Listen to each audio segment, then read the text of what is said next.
ng mga pulis ang 4 na drug personalities matapos maaktuhan ang mga ito na nagpa-pot session sa isang paupahang bahay sa Barangay 12 sa Caloocan City kagabi. May report si Reynante Ponte live. Yes, Reynante, go ahead. Yes, Rina, naharap nga sa paglabag sa Comprehensive Dangerous Drugs Act ang 2 lalaki at 2 babae matapos maaktuhang nagpapat session sa isang paupahang bahay sa Lapu-Lapu Street, Barangay 12, Caloocan City, bandang alas 9 kagabi.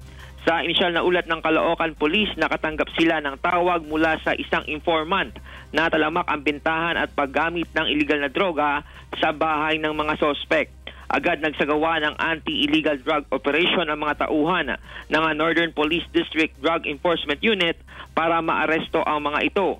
Pagdating sa lugar, Rina, ng mga operatiba, tiempo na mga nagpapat session ang mga sospek. At naabutan nga namin si alias Mikmik na may kaabutan. Kaso nga lang pagbaba namin ng motor, umakit na siya sa bahay. Ngayon, siyempre, binuksan namin yung mga kwarto-kwarto ng bahay. Nabutan namin itong mga babae sa isang lalaki na kasalukuyan nagpapat session.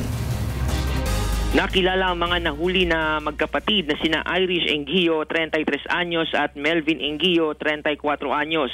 Ang pinsan nilang si Rowena Chu, 26 anyos at ang tinuturong tulak ng illegal na droga na si Gilbert Tandog alias Niknik, 35 anyos. Nakumpiska sa mga ito ang samot-saring drug paraphernalias, mga residue at 4 na sachet ng hinihinalang shabu. Amin na doon naman ang mga sospek na sangkot sila at nagsisisi sila dahil sa paggamit ng bawal na gamot. Yan ang police report. Balik sa Rina.